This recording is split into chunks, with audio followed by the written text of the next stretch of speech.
Japo twaona mafanikio yetu yamekawia, tusife moyo. Ni Mungu mwenye mipangilio, kwa hakika anatukumbuka. Tutafaulu hata ichukue muda gani, sisi tuliotegemea kwake Yesu hatatuangusha. Japo twaona mafanikio yetu yamekawia, tusife moyo.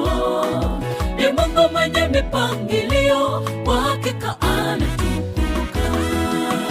Ninaamini kwamba niko kwenye orodha, na zamu yangu itapofika, hali yangu itabadilika.